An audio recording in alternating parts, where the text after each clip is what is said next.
So, good morning to all.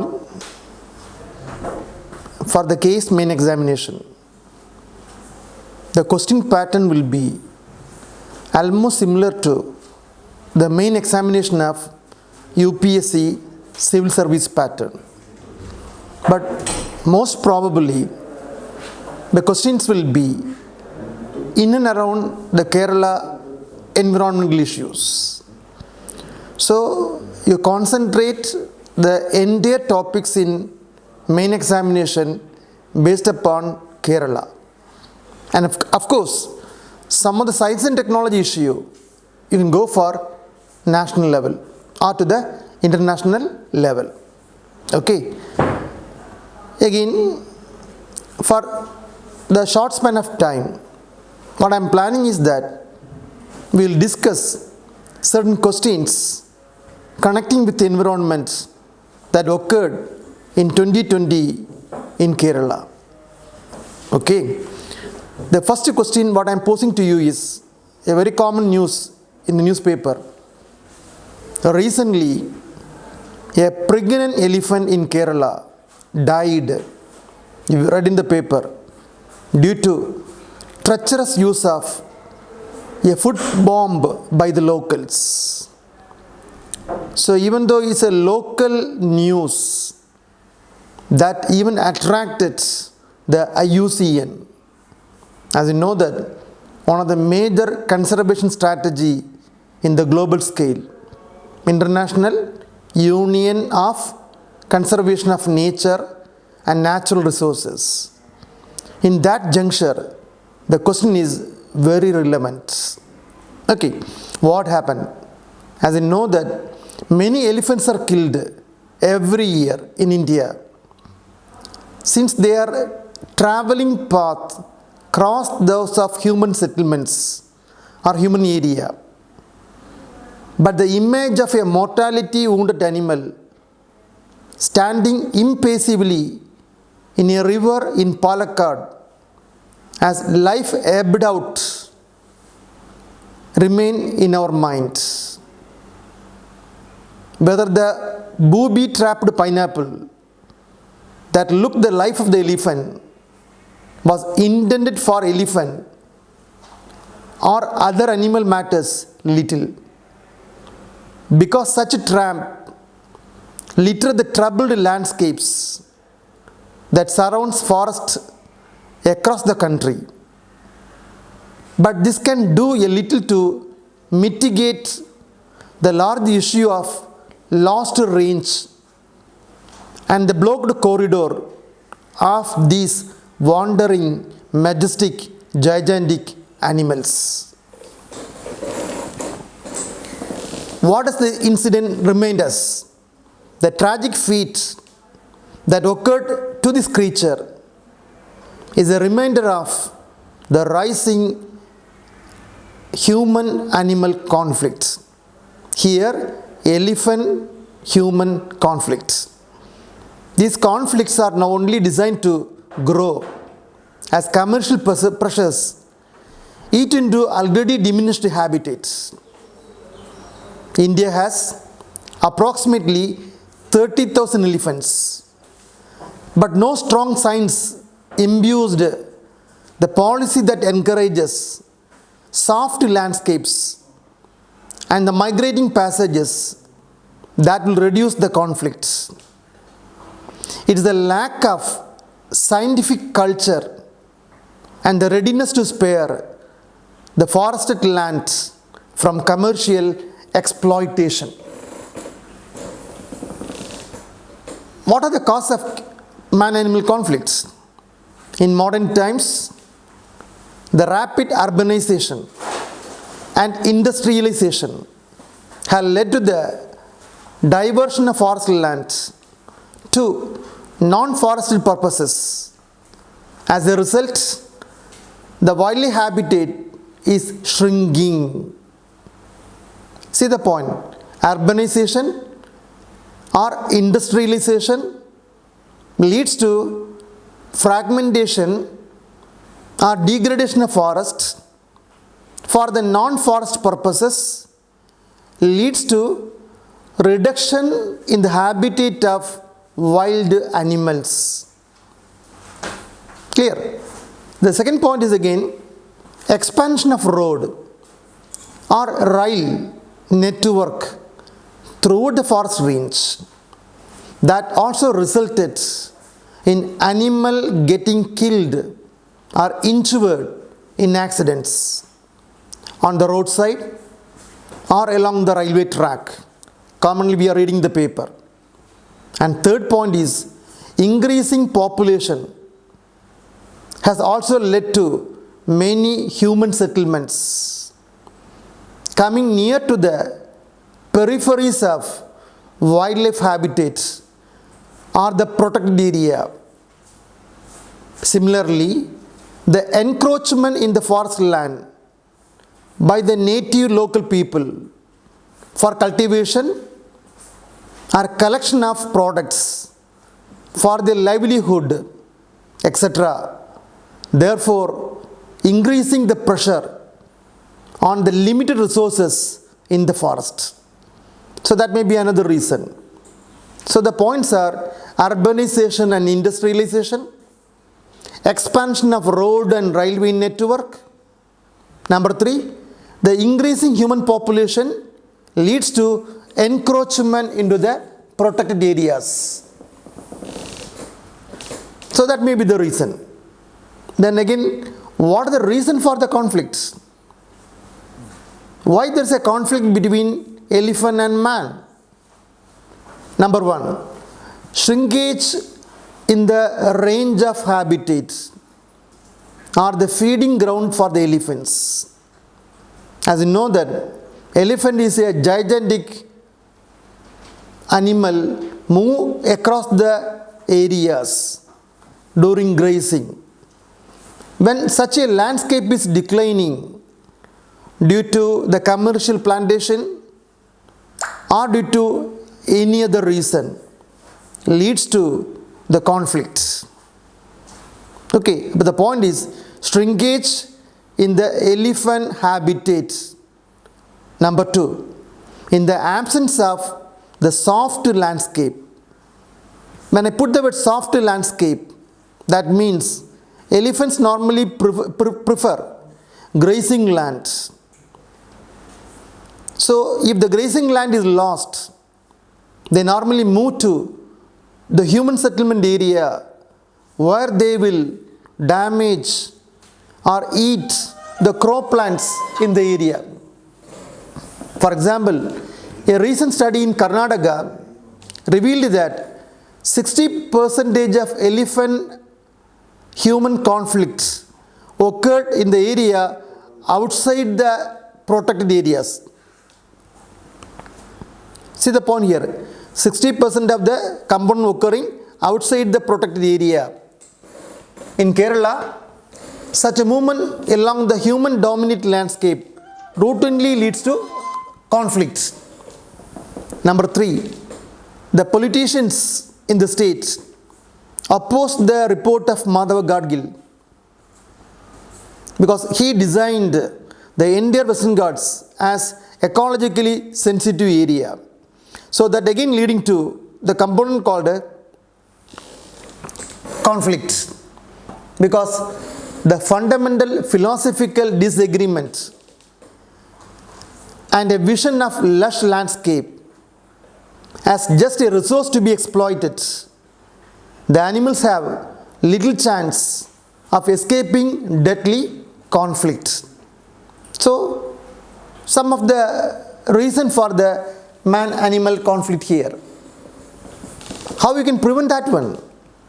Number 1, surveillance, increased vigilance and protection of the identified locations using high-tech surveillance tools like sensors that can help in tracking the animal movements so that warning can be given to the local population.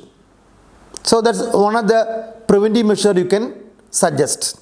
High-tech surveillance that will sense the animal movement, that information can be passed to local people so that they can take some precaution measures or preventive measures.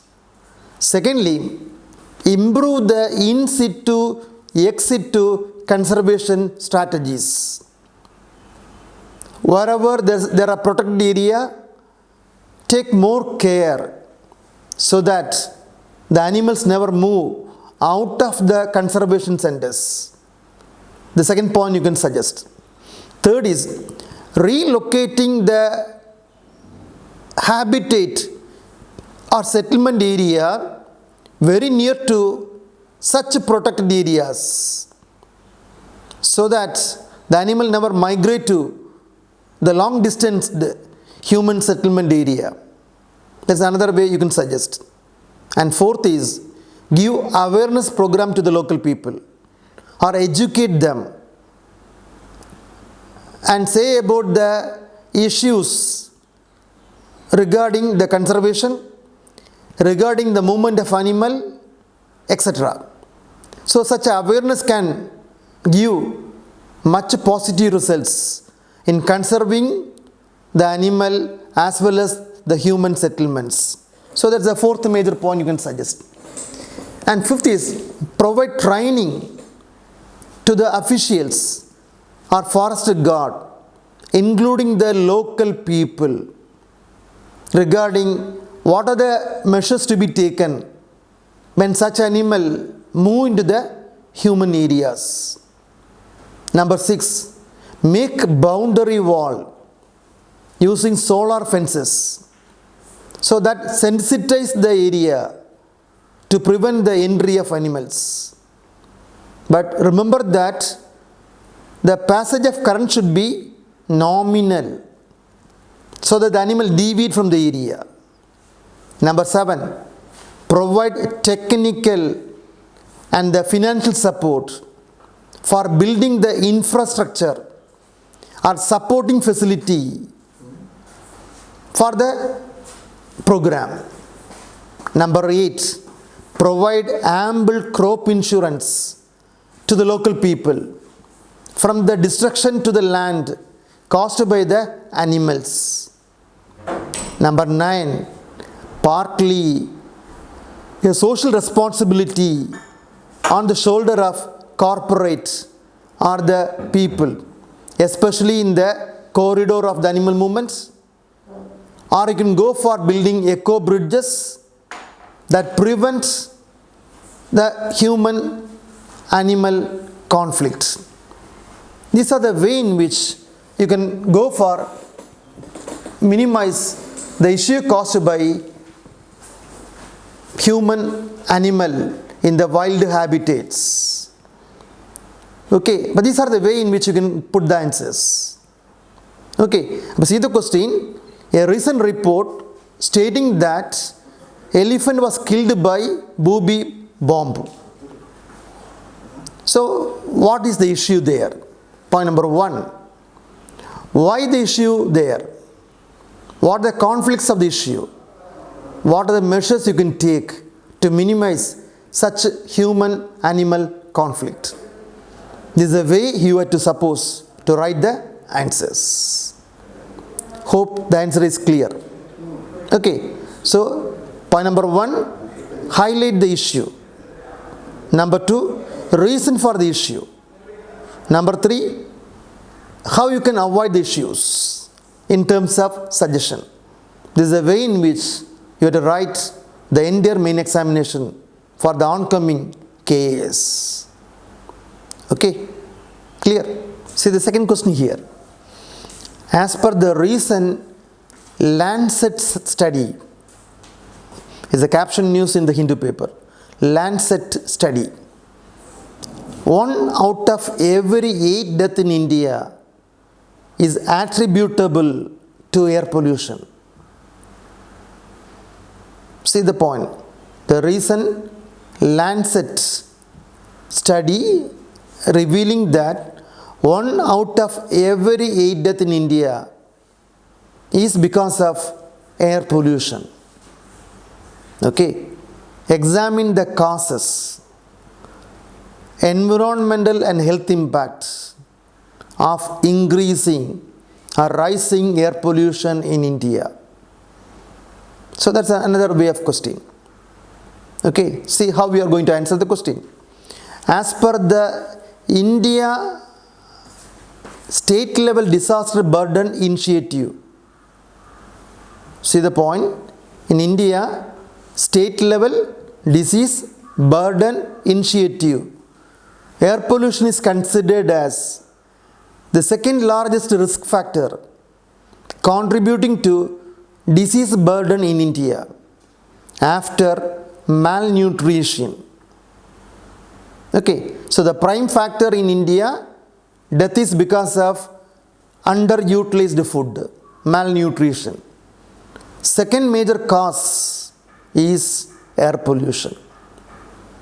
Okay, so how you can give the answer? Point number 1. What are the causes of air pollution? Number 1, coal burning for thermal power stations. As I know that India standing the second position in the world in consuming coal.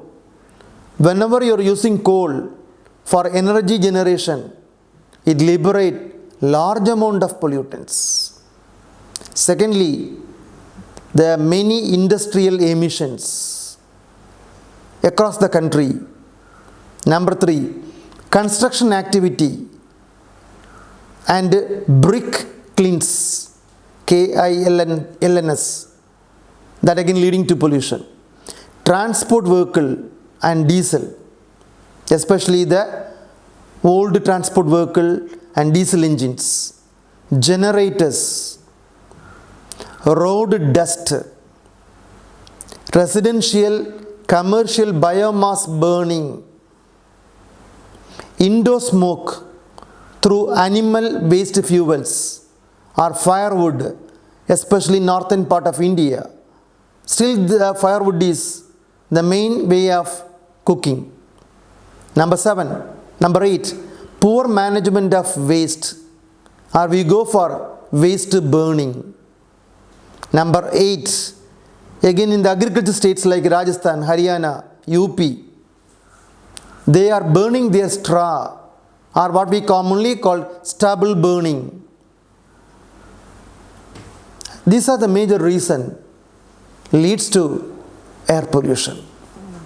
So right from the coal burning to the burning of straw after the harvest period are example for the increasing level of air pollution across the Indian states. Okay, so I said the reason for the component. We will analyze what are the health impacts. As you know that burning causes irritation to eye, nose, throat. Simple. Whenever you are inhaling the burning components, it irritates your eye, nose and throat. This can lead to asthmatic complaint, lung infection, often ends into cancer. So point number 1. Secondly, slowly or gradually it will impact the nervous system, followed by derailment of digestion. That's again a very important point. So your digestive tract will be damaged, and this again leading to the issue called cancer. And this sort of issue very prevalent among the children's. Okay, again one of the reports saying that WHO has given a report to Government of India. Children are losing their memory power and also their cognitive developments by inhaling the air pollutant, namely particulate matter, what we commonly call PM. Number 3, exposure to radon, RADON, a radioactive element formed by the decay of uranium in the soil that leads to lung cancer. Number 4, whenever any compound burned incompletely, partially, liberates carbon monoxide, that derail the hemoglobin level or content in your body, that again leading to lack of oxygen, or you will be in a hypoxic, sometimes to an anoxic condition, because the hemoglobin is converted into carboxyhemoglobin. Another issue you have. Similarly, sulfur dioxide, a major air pollutant of coal burning, can irritate the lung, leading to lung disorders. Then again, the dust particle branded as an air pollutant, namely particulate matter, PM, have got two sizes, 2.5 micrometer or 10 or less than 10 micrometers. Both are affecting birth weight and also leads to premature death. For example, in India, Kanpur city standing top in the premature death category in India. Similarly, it also affects the developmental nature of the human body, including the circulatory system, lung infection, diabetic, lung cancer, even leading to mortality. For example, I said Kanpur, 150 people out of 1 lakh every year dying because of particulate matter. So these are some of the issues I said regarding the health. Similarly, air pollution can damage the environment, because the common air pollutants like mercury, sulfur dioxide, oxides of nitrogen will affect the marine ecosystem. Point number 1. Secondly, the compounds like carbon dioxide, methane, nitrogen oxides leads to global warming because they are stamped greenhouse gases. Number 3, the smoke, normally classified into classical and photochemical smoke based upon the ingredient. For example, classical smoke rich in sulfur oxides, photochemical smoke containing peroxyl acyl nitrates or containing ground level ozone, that leads to many issues in the human, including acid rain. So another issue environmentally. And fourth is the aerosol can affect weather pattern. For example, during the 2018 flood, the IIT have given a report to Government of Kerala stating that high level of the dust particle can lead to or affecting the microstructure of the clouds, that leading to torrential sudden rainfall. But that's again what I said is changing the weather pattern. Similarly, some of their pollutant deplete or reduce the ozone umbrella, that leads to the entry of UV into the earth. So some of the environmental impact caused directly or indirectly by air pollutants.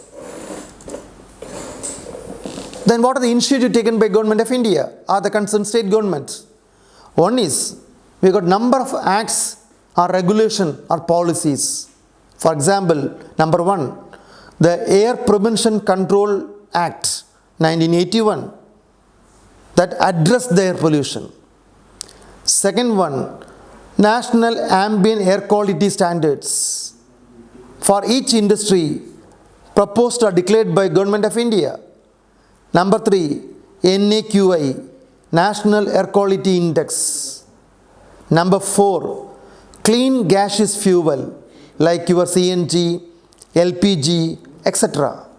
Number 5, Bharat 6 standards recently amended by Government of India right from 1st April 2020 so that the air pollutants can be reduced. Number 6, ban on biomass burning. So should not allow the burning of biomass in the nature.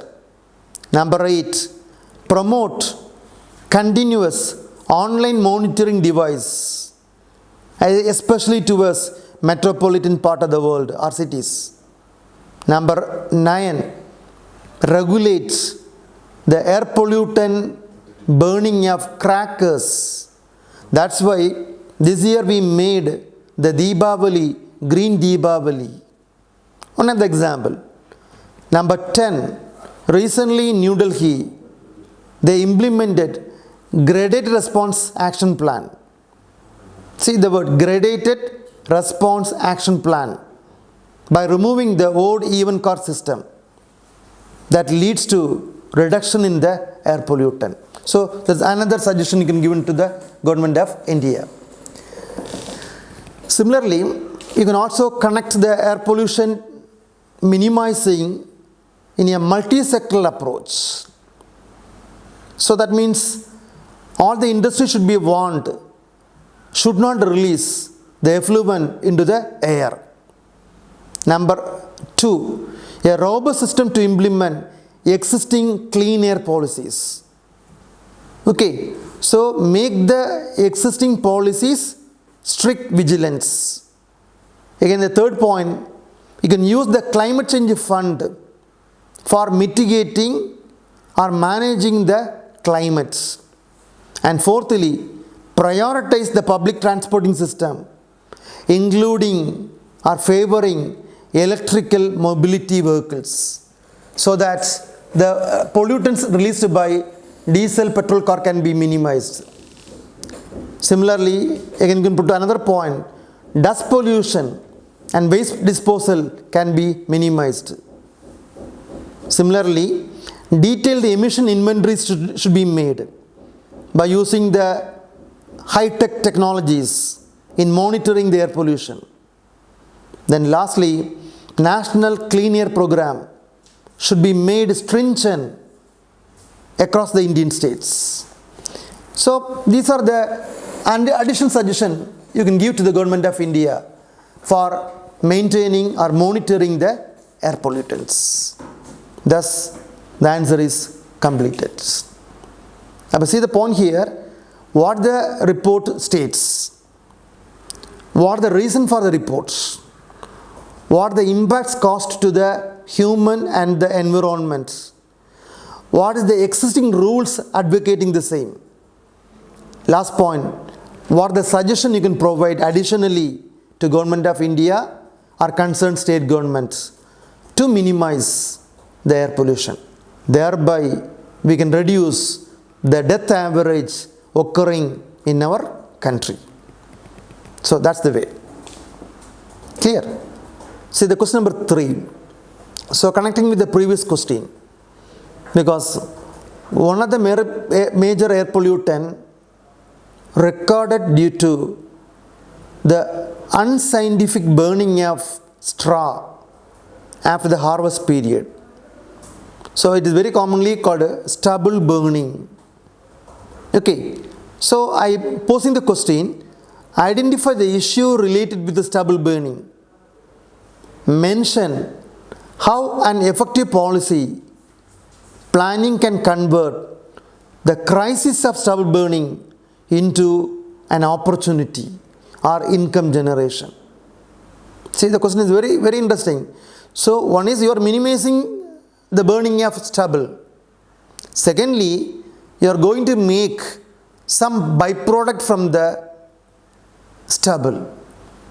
Okay, my intention is waste to energy programs. See how the question can be addressed. Stubble, what commonly called by the North Indians Parali, is a festival of the harvest period. They burn the entire straw. Example, Rajasthan, Haryana, UP, Punjab, the major agriculture states in India. As a consequence of the burning, especially during November-December period, making high pollution across the national capital region or New Delhi, especially during the onset of winter. That's why Supreme Court of India made a ban of the burning of straw in the agriculture states. Okay, but that's the background of the question. What are the issues? And here again, most of the points we already addressed in the air pollution. Anyway, I will again summarize the points. Number 1, air pollution.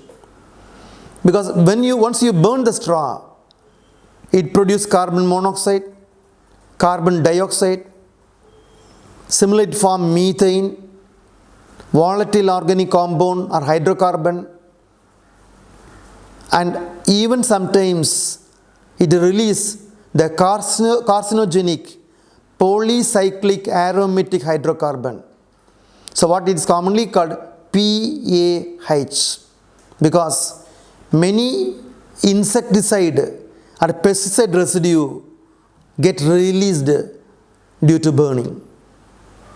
Okay. Number 2, lack of effective alternatives, because there is no other option for the farmers to burn the straw rather than recycling, because they have to go for sowing in the next season.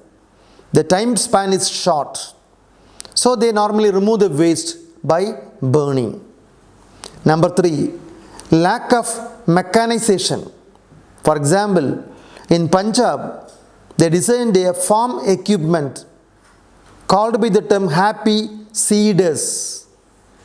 So happy seeders will recycle the straw, or they will minimize the burning of straw. So the point here is that the availability of such an instrument or equipment is very less. Number 4, the adverse impact of certain laws. For example, in Punjab Preservation of Subsoil Water Act 2009 made the time period of stubble burning coincide with the onset of winter in northern India. So the law never preventing the burning in the state of Punjab. So that's why they said the word adverse impact of laws. Number 5, impact of agriculture.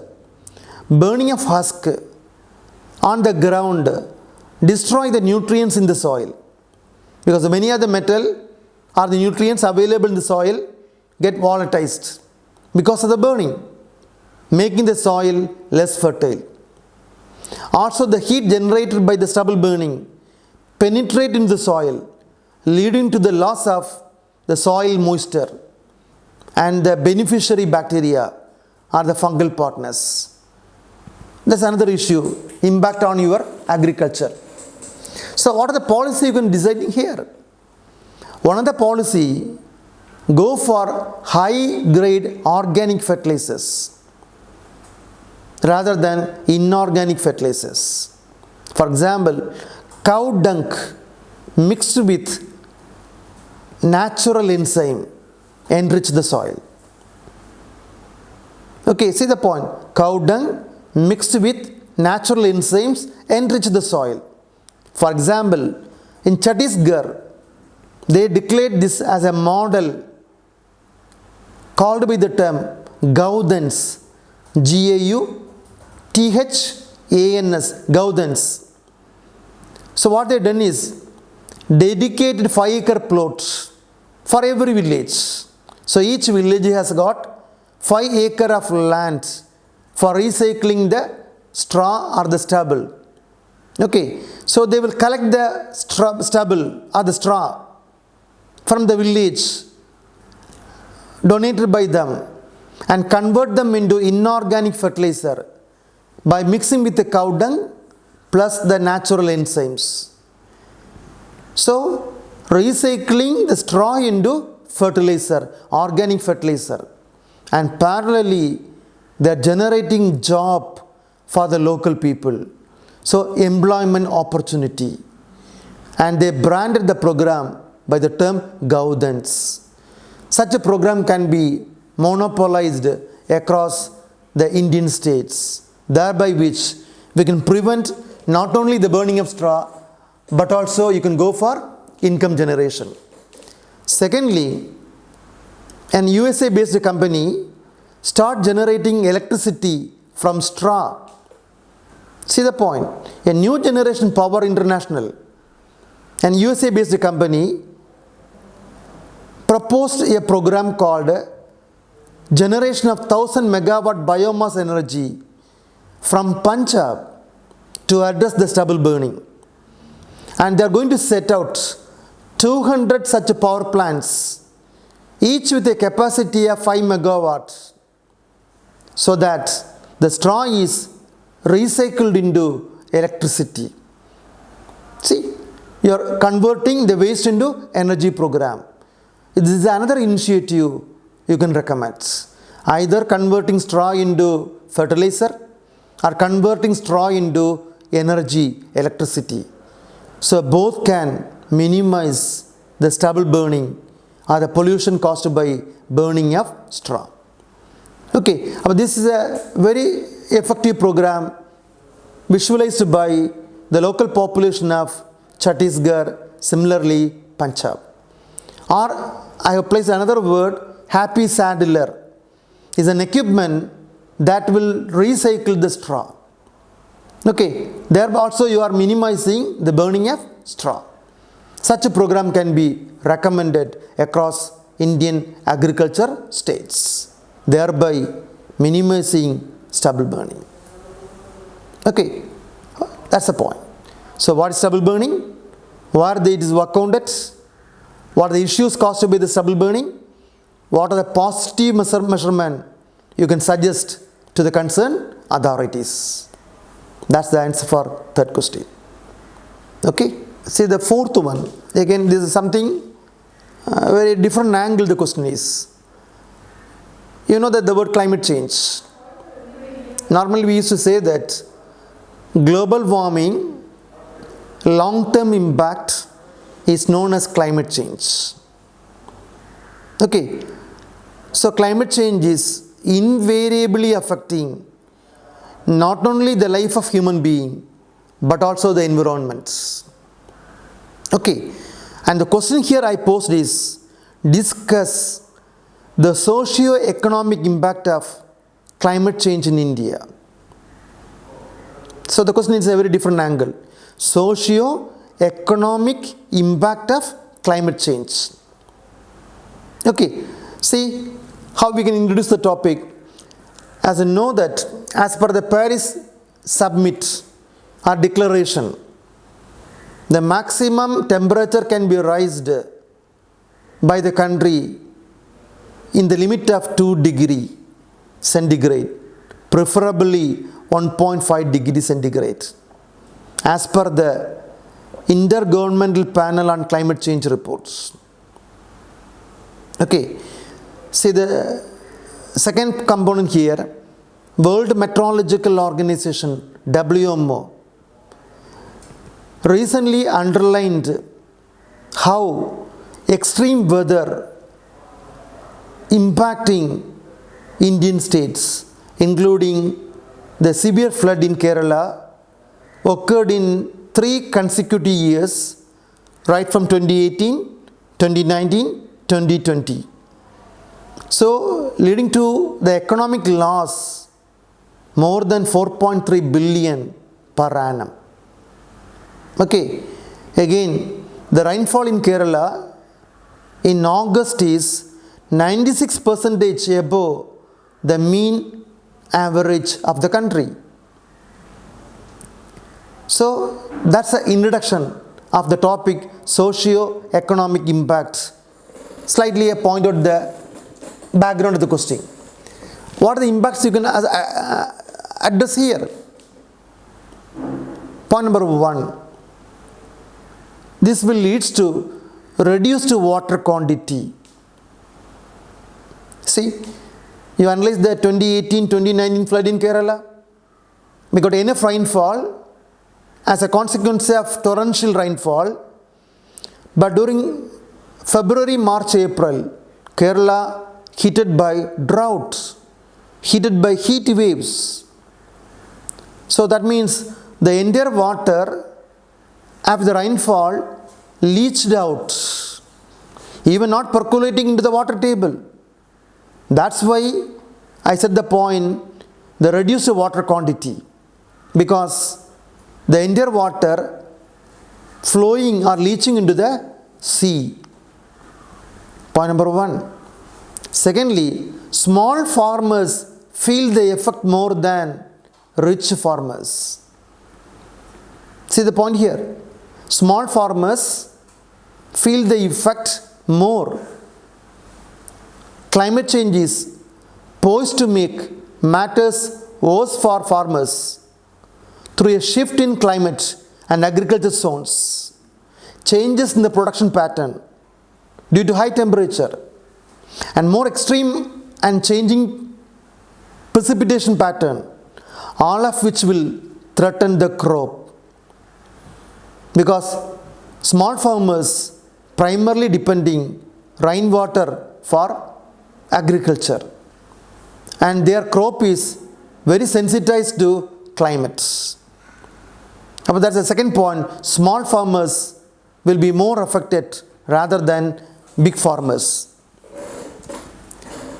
Number 3, the rural-urban poor are the hardest hit, because the rural people and the urban people primarily depending their resources from the nature.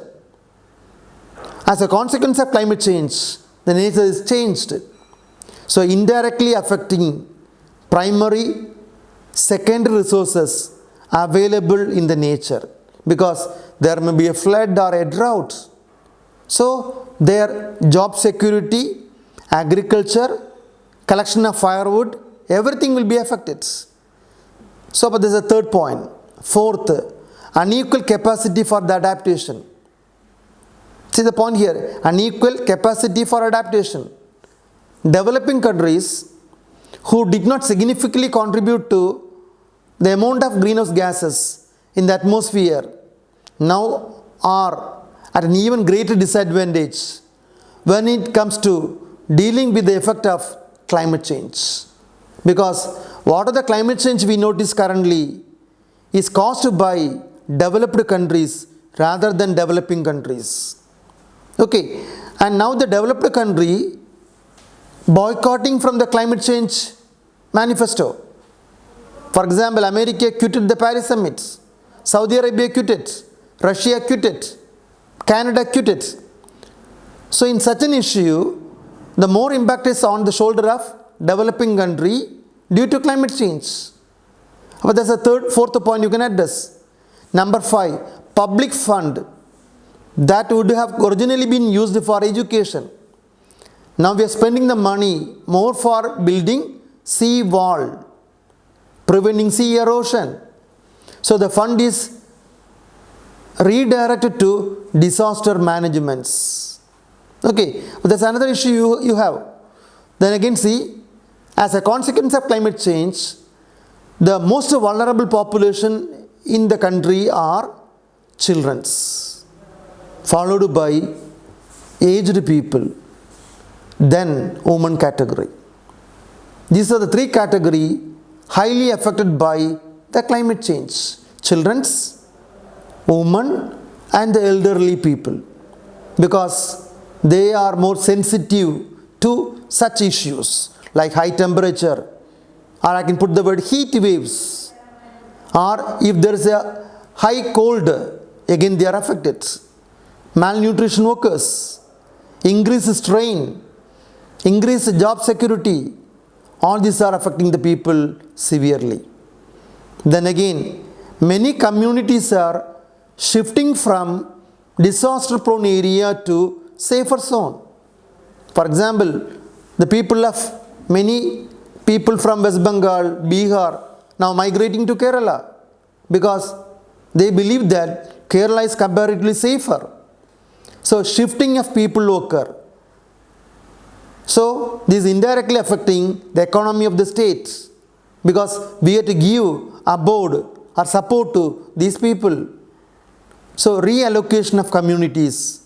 Again, you take Bangladesh, Sri Lankan people migrating to India. That's the issue still prevailing in Assam. This is again what we commonly call ecological refugees. Okay, that's another point you can suggest here. So I am concluding the component. India representing the second largest population in the world.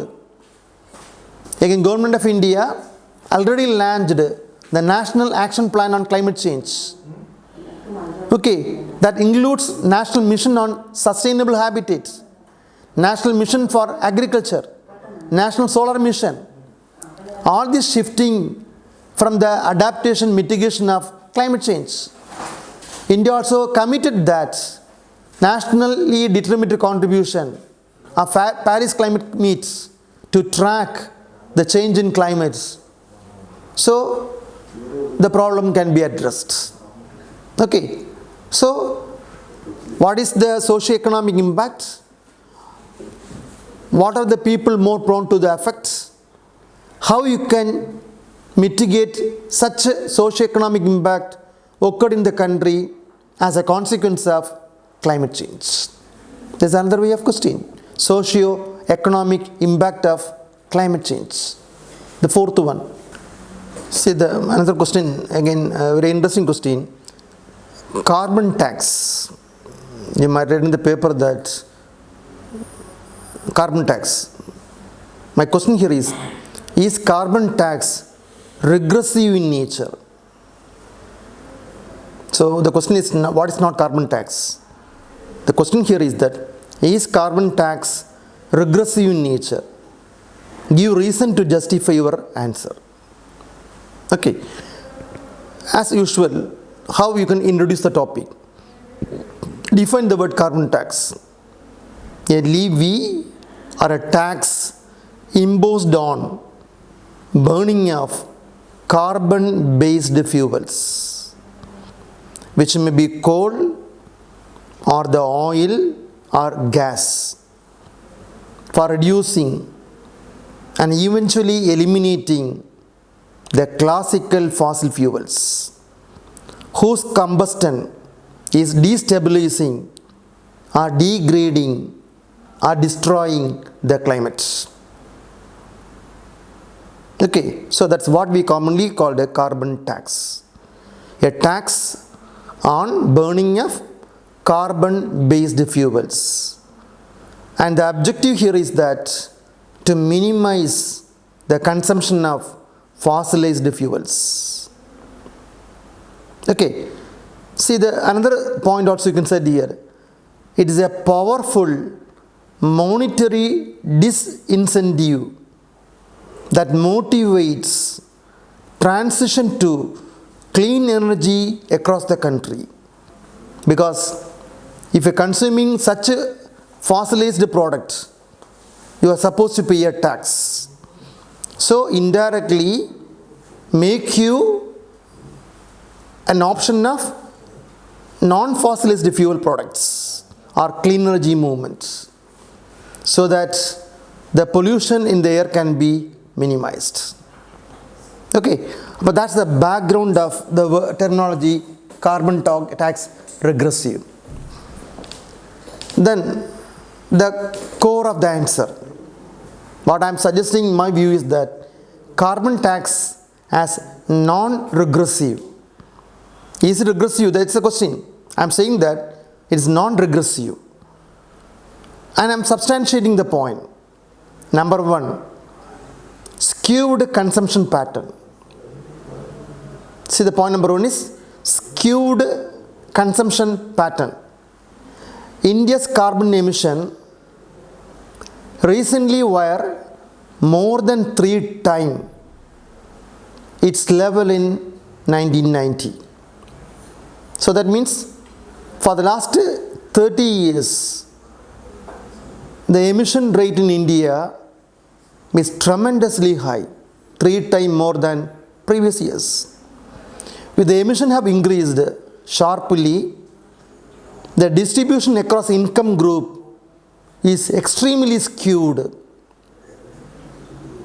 See the point. As a consequence of this pollution, the distribution across income group of people is extremely skewed. These poor in India who contribute the least to climate change because they are not burning anything, but they are more affected. Thus, the implementation of carbon tax and utilization, the proceeds for pollution control, and augmenting the health budgets as a rational way forward. Okay, so that's point number 1. So I am supporting the non-regressive carbon tax because of skewed consumption pattern shown by the elite people, the burden on the shoulder of poor people. Secondly, reducing the demands. By taxing carbon revenue thus generated can be used systematically to overhaul of the energy mix in the economy. Carbon tax address demand side of the carbon based energy, that is reducing it by increasing the price of carbon intensive products.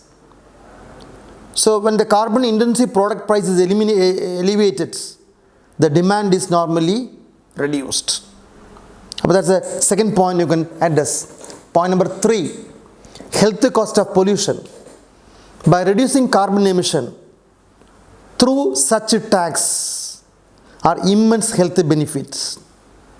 Because as per the economic survey report of India, 3% of India's GDP currently spent on pollution-induced diseases will inevitably come down, and this cost is heavily borne by the poor communities or poor people. So that's the point number 3. Number 4, climate finance or climate funding. When it became to mitigation of climate change, the global north has to shoulder a high burden of adjustments, both because of their past and current contribution, as well as their greater access to funds. See the point here.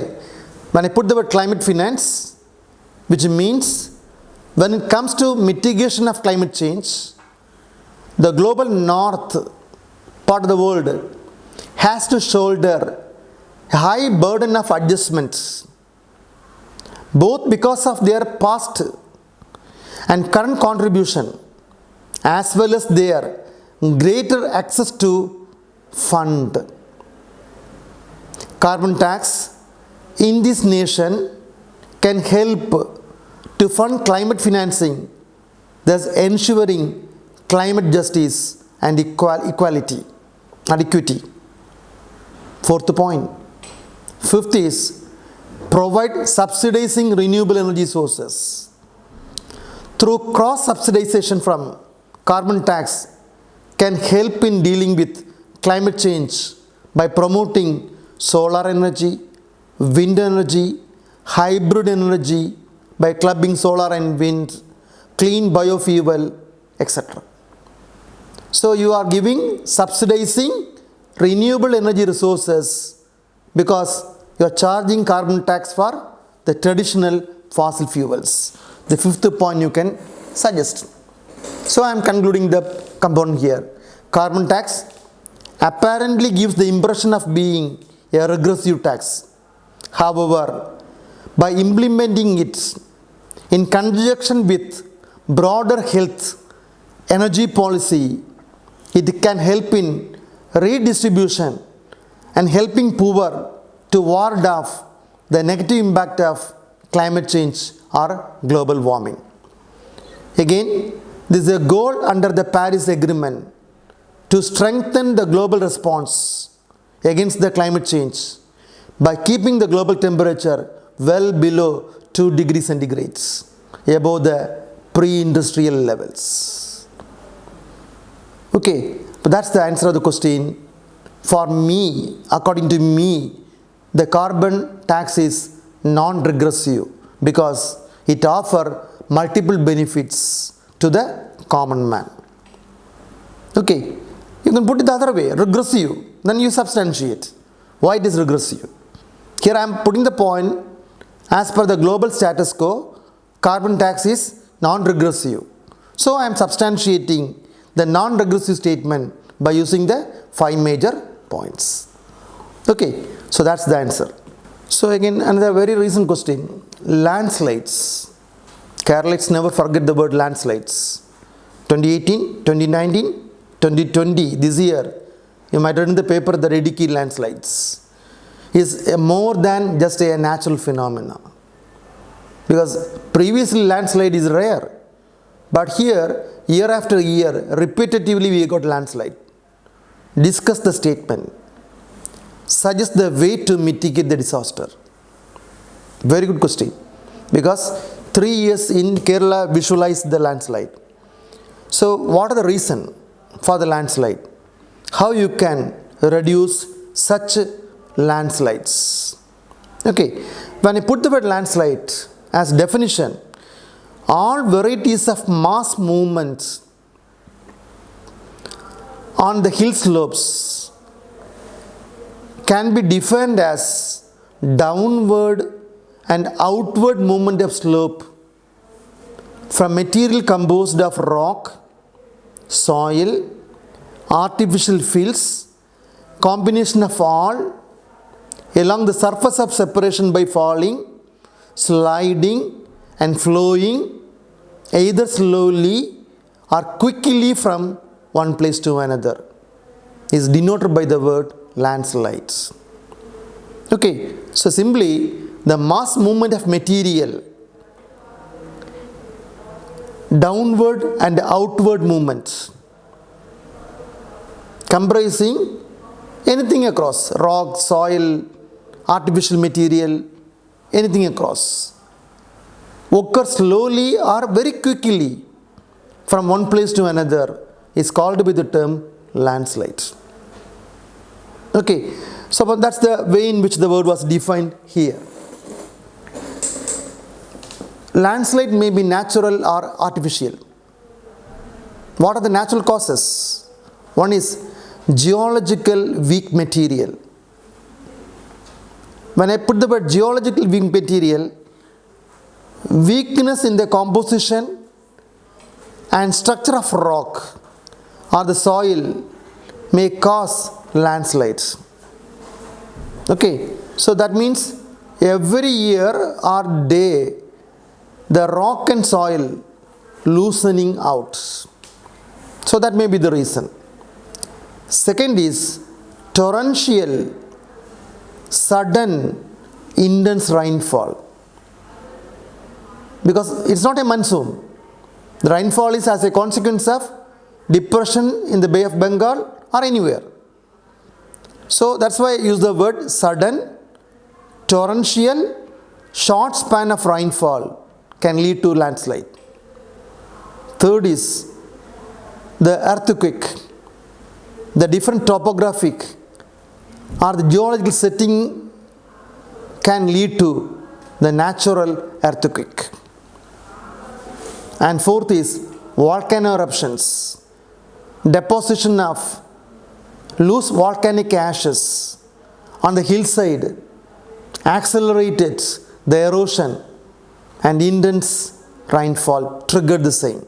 So volcanic eruptions. Now see the point here, naturally geological weak material, intensified rainfall, earthquake and also volcanic eruptions. Then second major point is, even though I said the natural, mainly the landslide is as a consequence of human interference or man-made disasters. Because he is excavating the slope, loading the slope, draw down the reservoir, mining program, irrigation, vibration or blast by drenching or anything across, water leakage from the services. All this can go for landslides.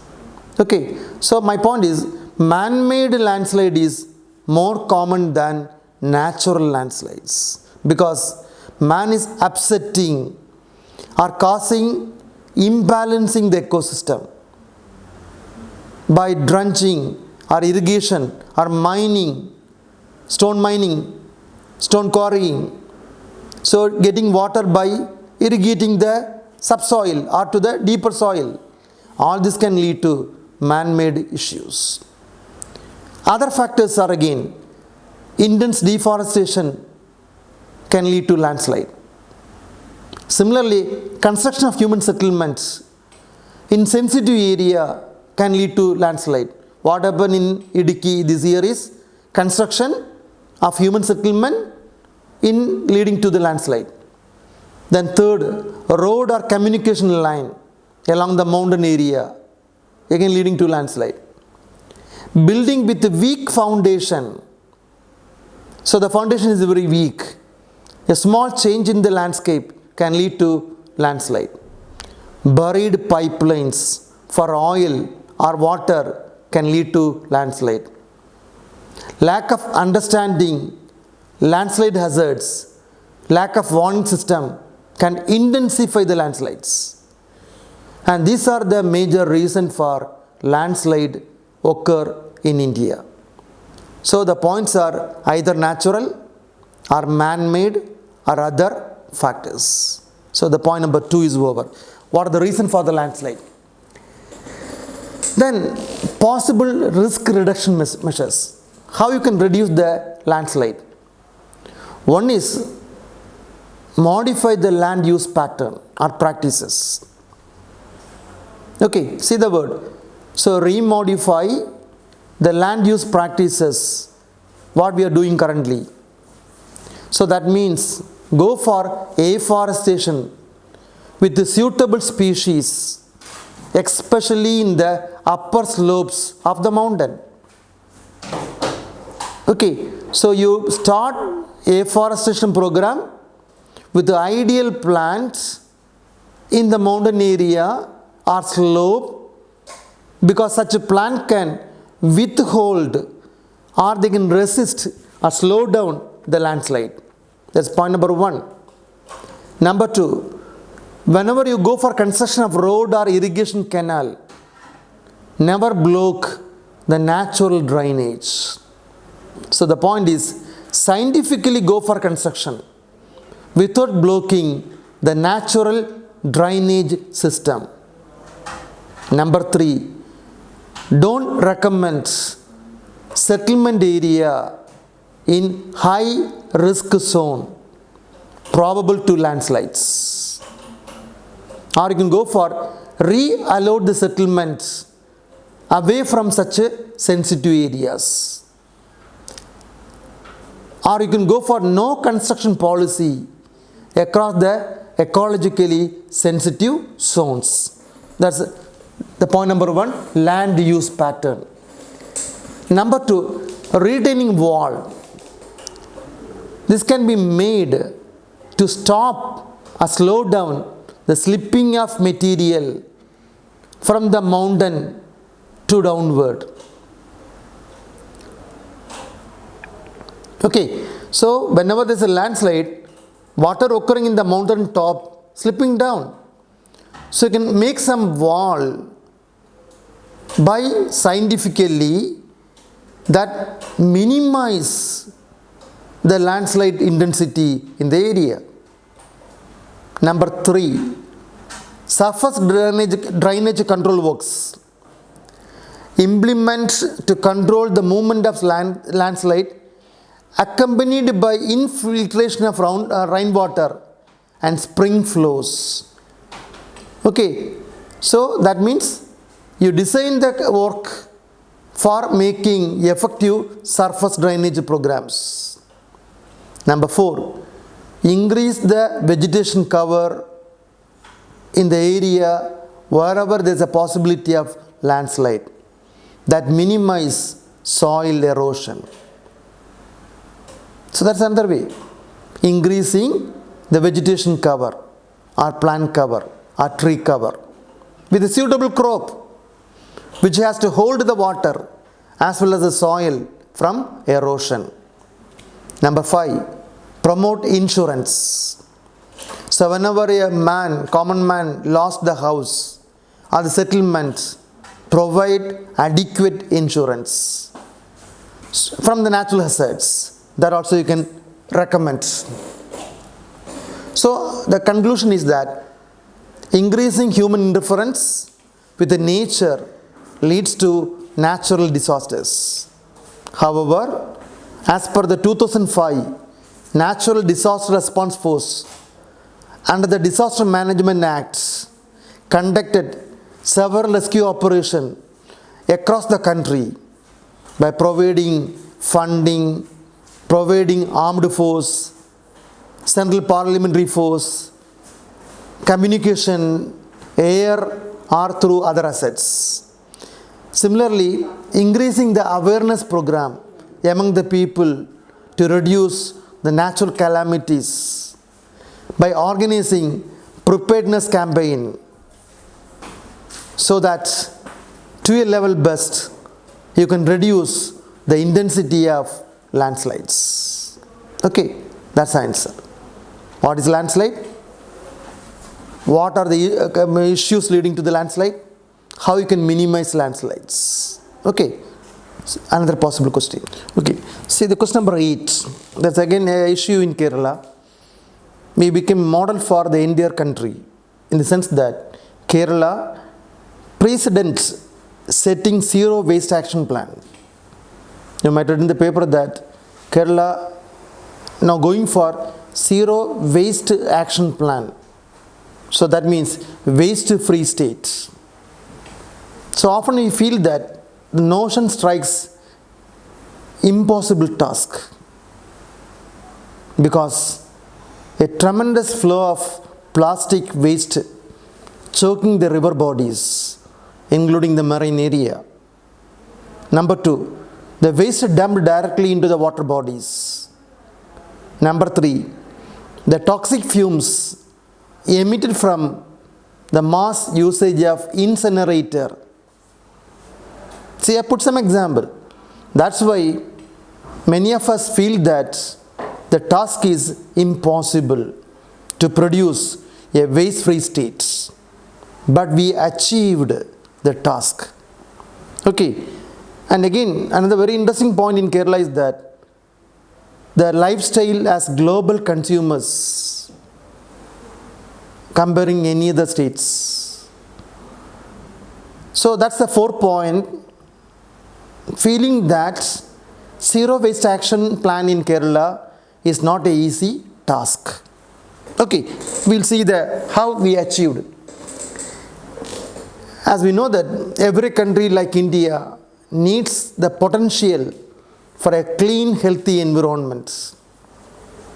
Therefore, planning for a waste-free state or a waste-free country. For example, one of the program launched by the Honorable President of India released an action plan that will make Kerala a hotspot of tourism in the country to make zero waste state over the next 5 years. Okay, so that was declared by the Honorable President of India. A mission was given to state government. The word zero waste policy promote intensive recycling, reusing, reduction in the production of waste from the starting point. Okay, so recycling, reusing, reduction are the major components connecting with the zero waste policy. So it is the holistic approach of the citizens of the world or India to implement this action plan for a healthy environment and for a healthy human being. Okay, so we will see how this is going on. The precedent setting policy in India was initiated by one of the NGO from Kerala, Tunnel. a grassroots group that initially spearheaded the movement of zero waste in the town of Kovalam, Kerala since 2000. And they received the grants, nearly 25,000 pounds, to support their work, achieving a waste-free state. Similarly, this program was supported by a body called Green Grants, and they formed the newest member of Indian Advisory Board as the program director. Okay, so Tunnel has done or initiated the work in Kerala. So the achievement demonstrating the impact that citizen group can have, creating a concrete policy change.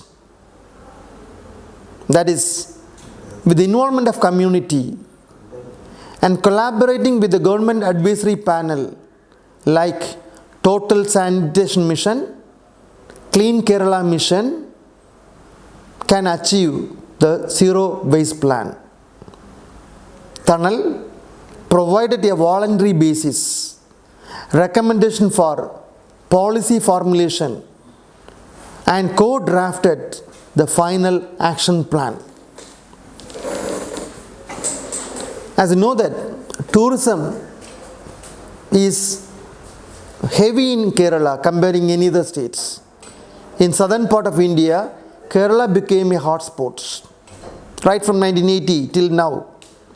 So as a consequence of high tourism, we made a slogan that waste not, want not. See, one of the captions we given as waste not, no waste, and we don't want waste. Okay, so that means tourism should not caught in the garbage crisis. So there should be a regulatory mechanism or infrastructure regulation, promote tourism but no promotion on waste. Okay, so such a policy we undertook. Kerala's capital city Thiruvananthapuram was recognized and awarded the International Zero Waste Conference held in Malaysia this year.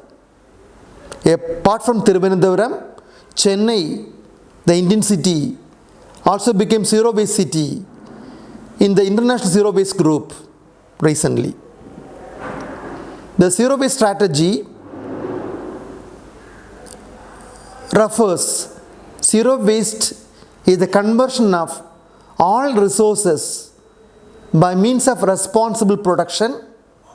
So that means produce a product without waste, consumption the whole, reuse if any waste, and recovery the products, package or material without burning, with no discharge of pollutant in land, water, air that threaten human life and also your environment. So we made for waste prevention, reusing the waste, recycling the waste, and also promoting composting. Okay, but that's the plan we made through the NGOs. The entire process of waste management in the city is now based on the principle of proximity, which ensure that least amount of displacement of waste. Okay, so every house there's a waste collection bin, or the people will collect the waste. The bulk generators are the commercial establishments, meanwhile required to take responsibility of their own waste. Okay, so the household people can give their waste to the door collectors. Meanwhile, the large industries or the hotels or the establishment agency have a mechanism to recycle the waste. Okay, the technologies used for composting in household are pipe compost, kitchen bin compost, pot biocompost, For communities, aerobic bins are used. Similarly, an anti-littering enforcement team was launched by the civic body ensures the citizens do not litter public places or water bodies with waste. Number 4, the public is also empowered to alert the squad if they come across instances of waste dumping at night. The information about the solid waste management services delivery is also made available to the citizens of Kerala through Smart Trivandrum application. These are some of the schemes declared by the Corporation of Kerala, Trivandrum, to address the zero waste policy in the states.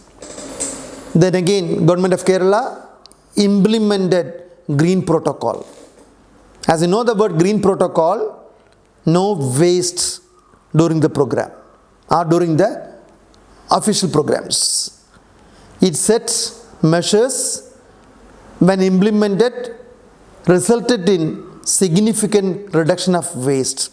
So for example, no plastic products, plastic cup, plastic file, etc., etc. So all the protocol should be green, recyclable. The significance of the green protocol is a waste reduction occupies the top position in the waste management hierarchy. The green protocol methodology focused on prevention of waste generation. Okay, so that's why I place the word no plastic in any such a program offered by government or by semi-government or by the private agencies. So that made strong anchorage in Kerala. Again, there is a global alliance for incinerator alternative. Because I said that incinerators releasing large amount of pollutant. So this is an international body, Global Alliance for Incinerator Alternative. More than 800 grassroots groups, NGOs, individuals, over 90 countries. It advanced successful community-driven waste solution through system change and policy advocacy, promoting zero waste, reducing problematic waste streams like plastic, putting an end to ineffective, hazardous practice of burning of waste. These are the events carried by the Global Alliance for Incinerator Alternative. Okay, so that also collaborating with the state governments. So we made the zero waste policy an eco-friendly program, replacing unsustainable material with sustainable one. See, whatever we are using unsustainably should be replaced by sustainable one. For example, plastic was replaced by paper cup or paper products or bio products. Train people to reduce making such material. Creating new job alternative for eco-friendly products. See how we are moving. So all these are one way or other go for zero waste policy. Then again, bioproduct should be biocompost or it should be recycled into energy creation or as fertilizer. So there's no trash or waste in the common place or in the public. So that's what I said. So the biodegradable waste from hotels can be recycled into generating electricity through methane production or biogas. Okay, so municipalities doing tremendous work across the states, recycling the waste into energy program. Okay, again, there are many centers of collection where they collect the waste products regularly. This is not only creating a job for the local people, but also creating dumping of waste in the open yard. So that's another one you can strongly advocate. Then again, campaigning or awareness program, educating the public educate the local people, educate the school children regarding the impact caused by such non-recyclable pollutants. Also, you can fight against stop incinerator usage. Okay, so you can involve the community and advocate the people or teach the people regarding healthier community, clean environment, and more inviting landscape for tourism to explore and enjoy. So we declared that one also. So the Philippines announced the zero-waste tourism as a goal of its own tourism authority. We adapted the policy in Kovalam also. Okay, Green Grant also funded zero-waste initiative in communities from South Africa to Malaysia to Argentina. See, so it's a program called Green Grant, which involved in zero-waste initiative by using the communities South Africa to Malaysia to Argentina as a policy matter.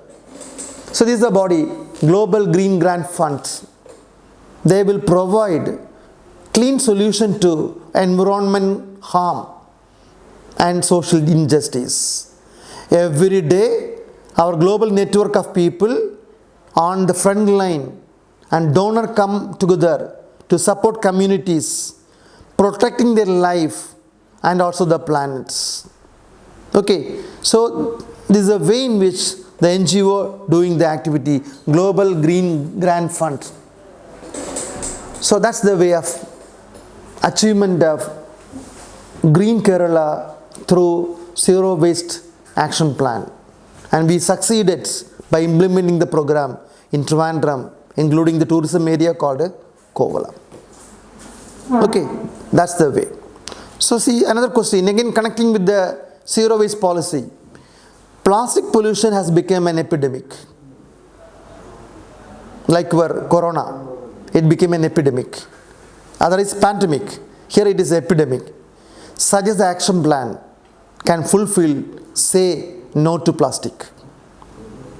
So again, some of the point you can also address with the zero waste management policies. Okay, when I introduced the topic, the Environmental Ministry recently declared that 20,000 tons of plastic waste generated by the country every day. See, every day in India, the people are generating 20,000 tons of plastic. Out of that, 13 to 14,000 tons are collected. So that means 7,000 to 6,000 dumping into the open yard. But that's a background of the question, plastic pollution. Kerala is taking the green route by reuse plastic to construct road by Think Change India and the state government's Swachhta Mission program launched in 2014.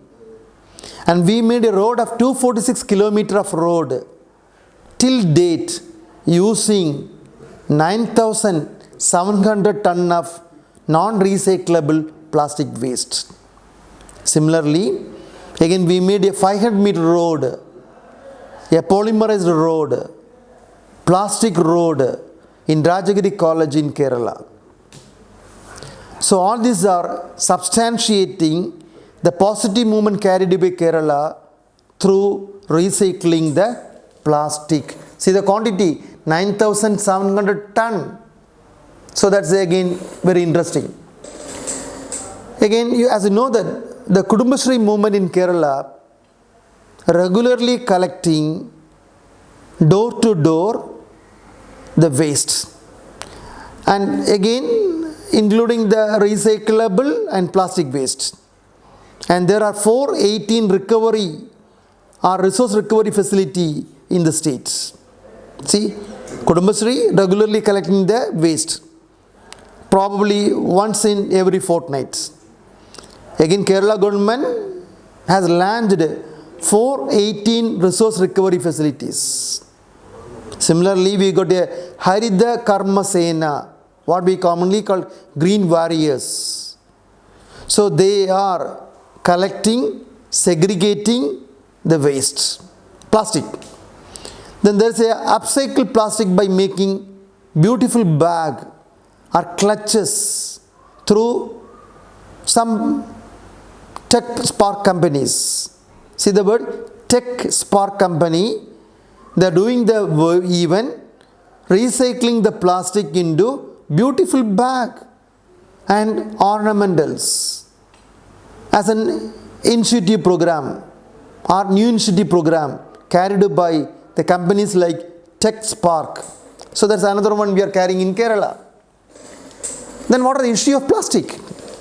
As usual, it can lead to air pollution, because if you burn the plastic, it produces many toxic products, what we commonly call furan, F-U-R-A-N, or dioxin, another persistent organic pollutant. Okay, that's point number one. It is polluting the soil, because if you are throwing the plastic, slowly degrade, entering into the ecosystem through the communities or the animals or the insects available in the soil. And thirdly, the plastic discharged in the marine water body gradually degrade, producing into microplastic, means size is less than 5 millimeter, or it is converting into a very small minute one, micro bead, size is less than 1 millimeter. So that means regularly this microplastic, micro bead, bioaccumulating in the fish body, from there into the human body. That's another issue you have. So bioaccumulation. Similarly, one of the reports saying that the Great Pacific Garbage Patch, that was the word given, the Great Pacific Garbage Patch, a dump yard of marine plastic debris. So reflecting, strengthening marine ecosystem damage, the third important point. And fourth is plastic seriously affecting the health issues, because if you inhale the plastic fumes during burning, can cause lung cancer, damage your immunity, and is more affecting the children's. Okay, again, plastic bag often provide breeding ground for mosquitoes, because it is waterproof. Whatever the water in the plastic can go for mosquito multiplication. So this can lead to many number of vector prone diseases. Then again, the plastic pollution indirectly affecting the tourism. That's why you might read in the paper that currently Taj Mahal is free from plastic, and many of the heritage area in India never permit to enter into the area by using plastic components. So social damage is reflected or indirectly affecting your tourism and thereby recreation. Then economic, because every year state and national government spending huge amount of money from their treasure house for recycling the plastic. So if there is no plastic pollution, we can save the economy for other activities. There's again economic loss you have to recycle the plastic.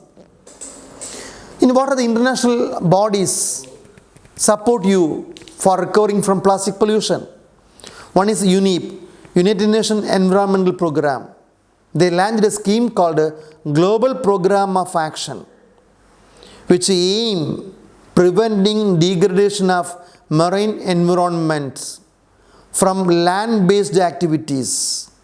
So that's one of the program you can say. UNEP Global Program for Action. Secondly, Global Partnership on Marine Litter, a program initiated by Rio Plus 20 meet at Brazil that address the human health, global environment by reducing the marine litter or marine waste.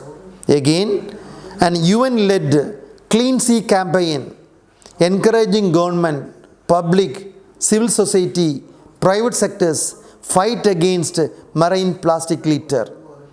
Currently, this program was supported by UNEP. Again, one of the oldest convention, Basel Convention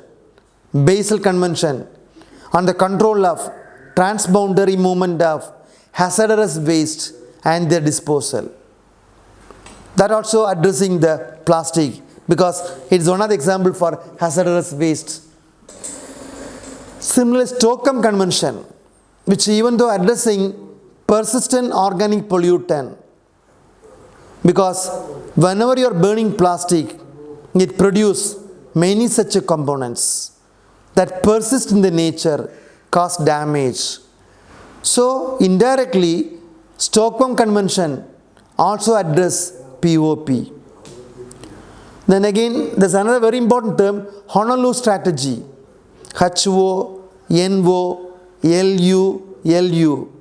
a framework for a comprehensive and a global collaborative effort to reduce ecological, human health, economic impacts and marine debris, and through which they made a program called Ocean Cleanup Project, a voluntary program,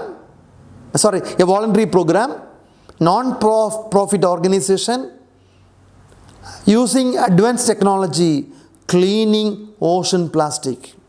Again, Alliance to End Plastic Waste.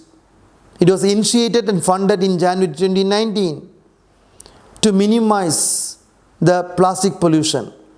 In India, Reliance Industry is part of the alliance. So that's seventh one, again addressing the plastic wastage. And what are the initiatives taken by Government of India? Like the Air Act in India, we got a plastic waste rule that was amended in 2011. Okay, that was again remodified in 2018, in the sense that initially there's a statewide program is there for registration of plastic products. Now we made that one as a single pan central government registration system. Similarly, we made a pricing mechanism, that is rule for providing the plastic waste management fee by the vendors or shop holders who are willing to provide plastic bag has been removed. So that rule is completely removed, available in 2011 rule. Again, non-recyclable multi-layered plastic should be phased out within 2 years. Now the year is the final one. Such a components we implemented through the Plastic Waste Management Rule 2018. Then what are the challenges of the issue?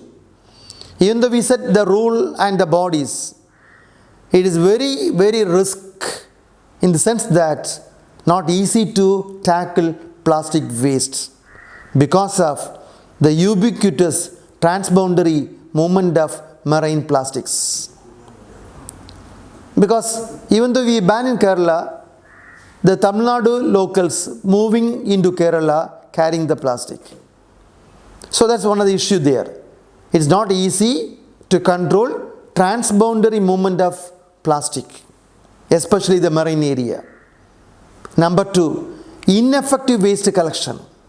Even though we said that the Karmasena or Kudumbashri doing the program, but often they throw the waste in the open yard. So that's why I put the point, ineffective collections. Number 3, lack of resources or economy in the case of less developed country to recycle or to replenish the plastic waste. Another issue you have. So what should be done? Companies should come forward. They should declare plastic footprints like our carbon footprints, in the sense that they should take the responsibility to recycle or minimize synthesis or usage of plastic, especially single-use plastic. Similarly, there should be behavioral changes needed for every Indian citizen. He should take the responsibility not to use plastic at any cost. Such a behavioral change is inevitable for controlling plastic waste. Similarly, more research and development should be carried in terms of plastic recycling. For example, one of the bacteria recently identified capable of recycling polyethylene terephthalate, what we commonly call PET bottles. But there's another one you can suggest. Such a research and development should be promoted. Okay, so that you can also recommend to the government of Kerala. Then you can recommend eco-friendly substitute like cloth bag, paper bag, jute bag, etc. And this again, these components can minimize the consumption of oxygen when you go for recycling. Okay, then again, enact the strong policies, or you can strictly implement the plastic recycling policies that you can strongly advocate. Again, the Honorable Prime Minister of India urged the people to shun single-use plastic and promote jute or cloth bag as a part of protecting the environment. That also you can suggest. Again, in the World Environment Day, we made a declaration that India is going to become free from single-use plastic, that is, beat plastic pollution. Okay, that is again advocated by the people. So that's the way of answering the question. So what is plastic pollution? What are the initiatives taken by government of Kerala? What are the issues caused by the plastic pollution? What are the international body addressing the plastic pollution?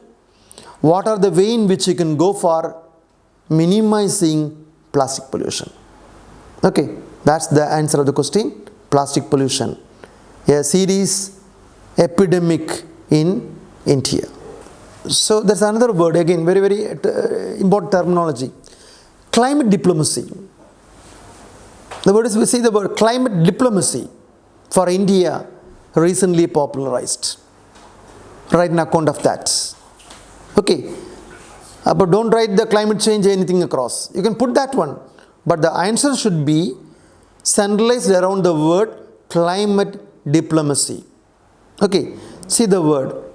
When I define the word, it is a practice and process for creating international climate change regime and ensuring its effective operation.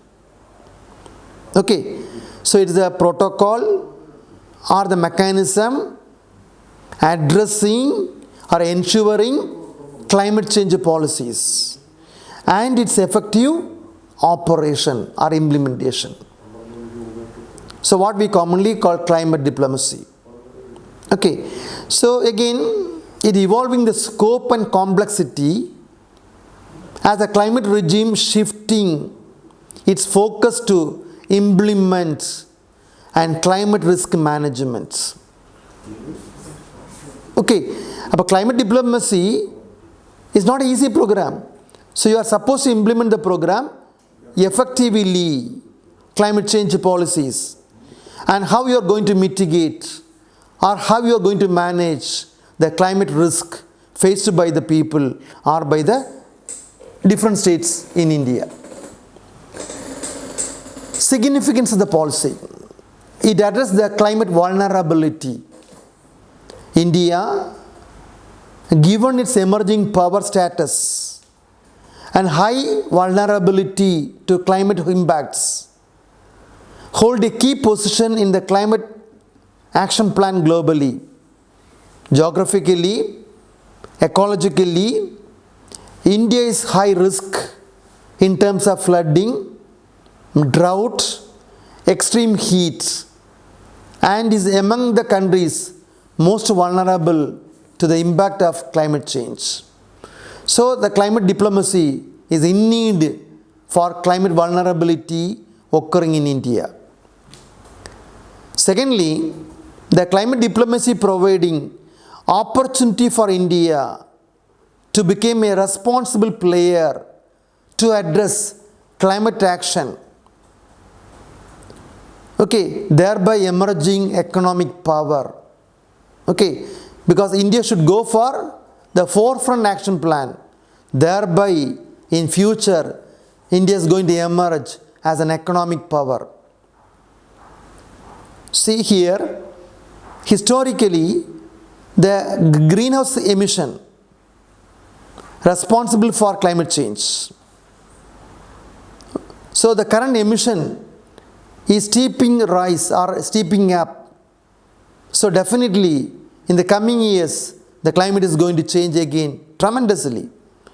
So India has to make some policy or action plan at the global scale to mitigate the climate change or to minimize the greenhouse emissions.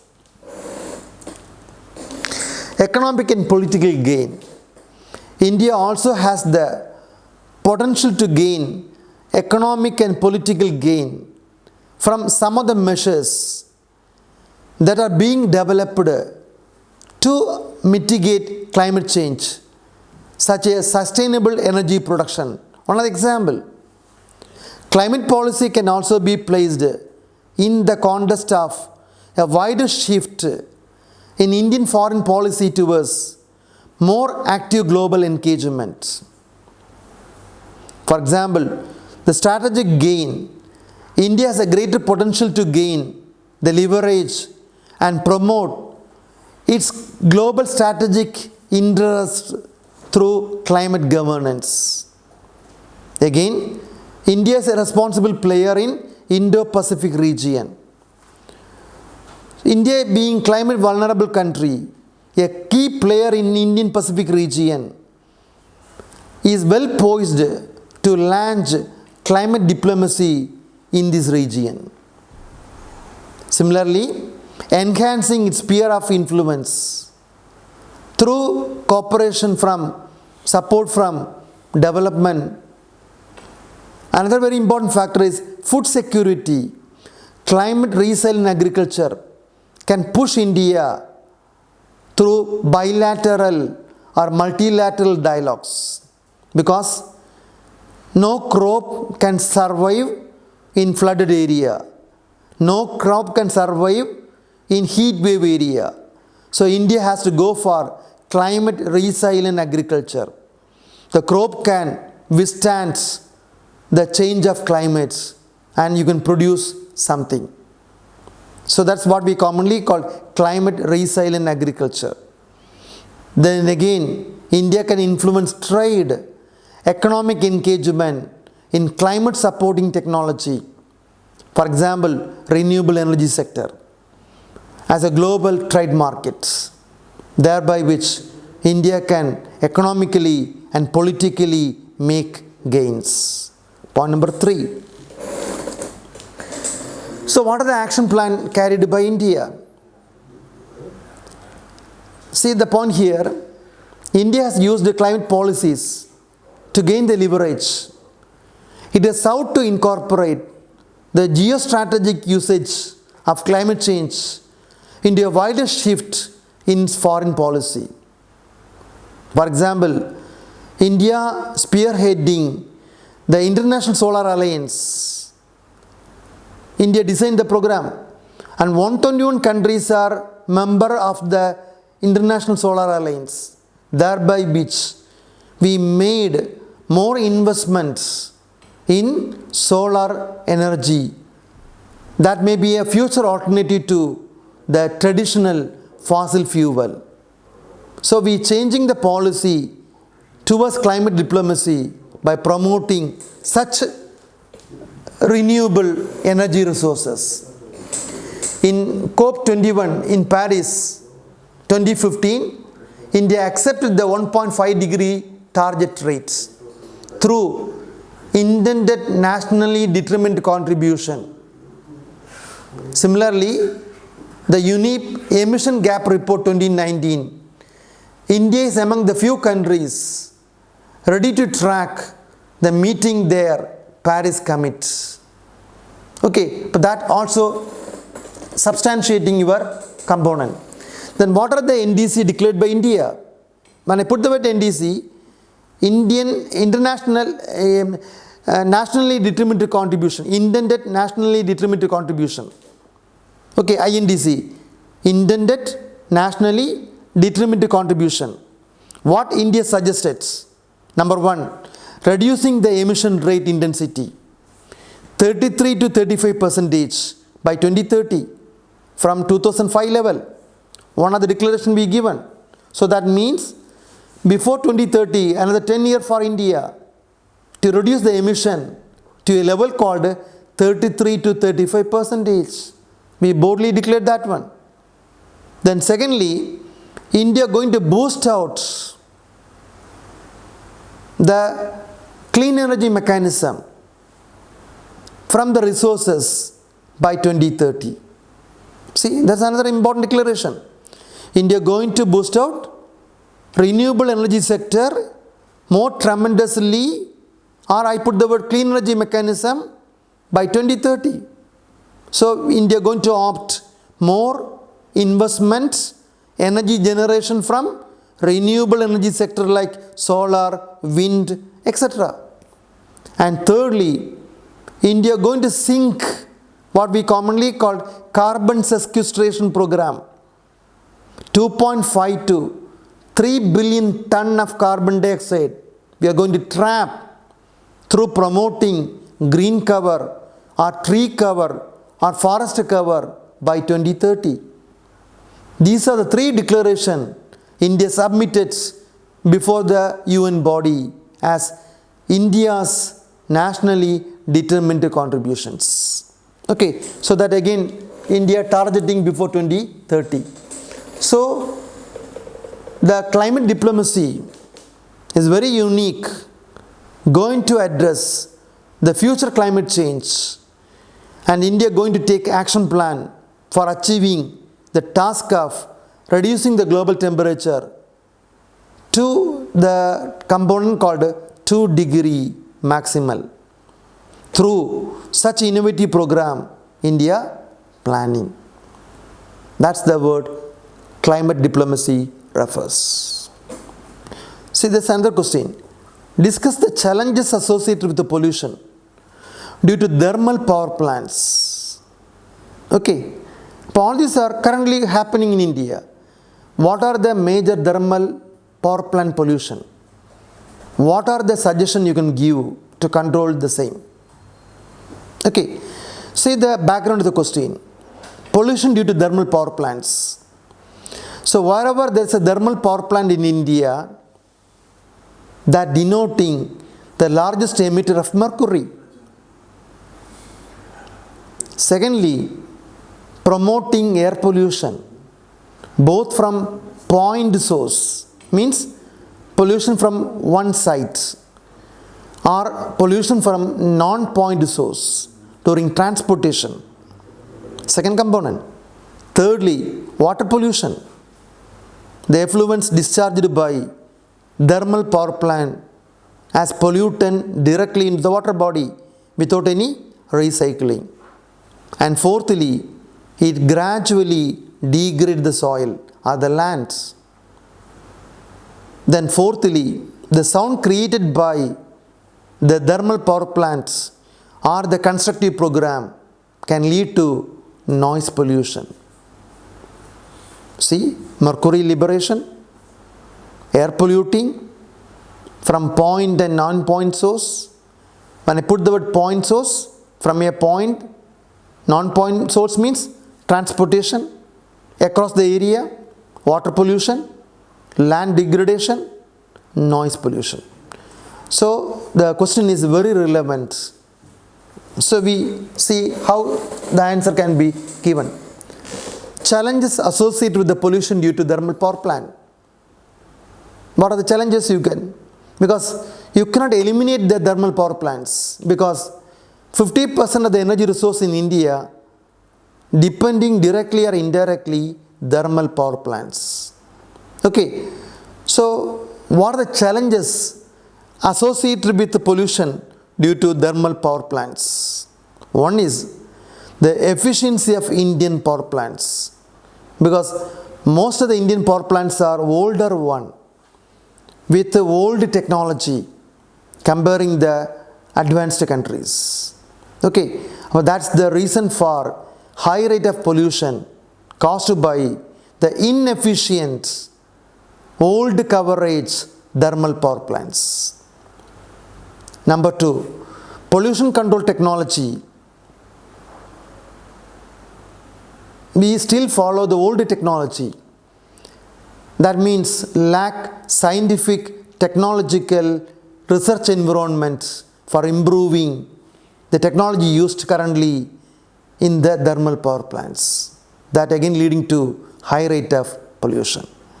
So we are not updated scientifically or technologically to regulate the thermal power plant technology.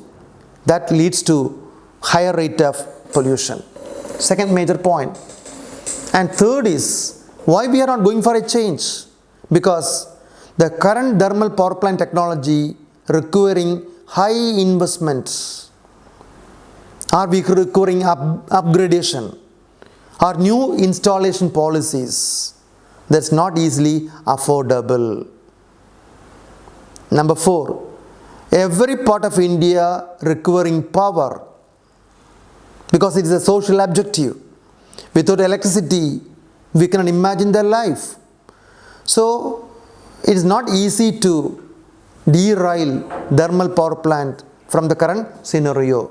Another very important point. Then again, we reuse the power plant byproducts like fly ash, sulfur content, in the sense that there could be a positive spin-off from sulfur removal by synthesizing gypsum. We are not going for that. Reusing the byproduct of thermal power plant into some economically important products. We still not gone for the same. Similarly, there are large amount of health impact caused by the thermal power plant pollutions that will affect the life on the earth. Again, a challenging one. Recently, the Niti Aayog given some solution for the above challenges. Okay, so they have given some suggestion for eliminating from the pollution caused by the thermal power plants. Number 1 is expedite strategic decommissioning. That means old inefficient power plant should be slowly replaced by super thermal power plants. Or you can go for renewable energy power plants. Okay, that's one. Secondly, upgrade the efficiency of thermal power plant by dynamic operation. Okay, so you modify the technology, update the technology, dynamic the technology, so the rate of pollution can be minimized. For this, you recommend rooftop solar, or you can recommend distributed generation of energy. Okay, so solar power plant, rooftop, so that energy used from the thermal power plant can be little bit minimized. These are some of the suggestions set by the Niti Aayog, thereby which you can go for thermal power plants so that the pollution can be marginally or to a large scale reduced. See, this another one is again very interesting. E-waste. So like your plastic waste, e-waste is very much increasing regularly. As per the Global E-Waste Monitor 2017, UN university states saying that India generating 2 million ton of e-waste annually. See the quantity, 2 million ton e-waste annually. And we are standing the 5th position in the ladder. US, China, Japan, Germany, then come India. Okay. Then again we have got a e-waste management rule 2016. So that regulate the manufacturing, recycling of e-waste. However, there is little evidence that is being implemented properly. See the point? We are higher in the ladder, but the e-waste rule is whether it is properly implemented, it remains a question here. Causes of e-waste. Where you get the e-waste? One is domestic waste. Because whatever the electrical, electronic goods you are using is an example for e-waste. Regularly in the open markets, the e-product are increasing. So the consumption of e-waste in the nature is increasing. Secondly, India is another country illegally importing the e-waste. Okay, so 2015 report saying that, UNIP saying that China, India, Malaysia, Pakistan are the largest importer of e-waste, because we are importing e-waste from other country for money, and we are recycling them and finding out some key metals. So that's again generating indirectly e-waste. Second major point. And third is the infrastructure problem in India. That means shortage of institutional infrastructure in terms of collection of e-waste, transportation of e-waste, treatment of e-waste, storage of e-waste, recovery and disposal of e-waste. We lack established body at the national or regional level. That means eco-friendly sound management of e-waste is lacking. Again, 95% of the e-waste is collected and sorted by informal group with unscientific approach. The word is very important. Informal group without any know-how of e-waste. And we are maintaining them unscientifically. Another issue India is facing. Why the rules are ineffective in India? Because we failed in proper implementation of e-waste. See the point. Even though we got e-waste rule, it is improperly implemented because of the shortage of human power by state and central pollution control board. Okay, because lack of human resources and infrastructure to handle the e-waste. And the grey area in the rule is used by some companies.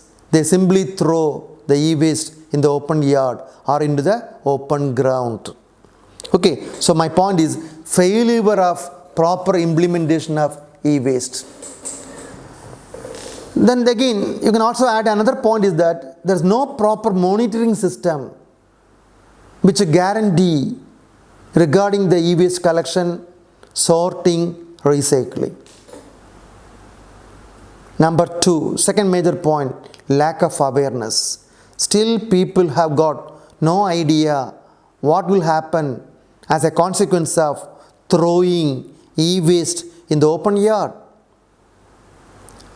One of the study report of Toxic Link, one of the NGO, global NGO, stating that 50% of the people unaware regarding the issue can caused by the e-waste.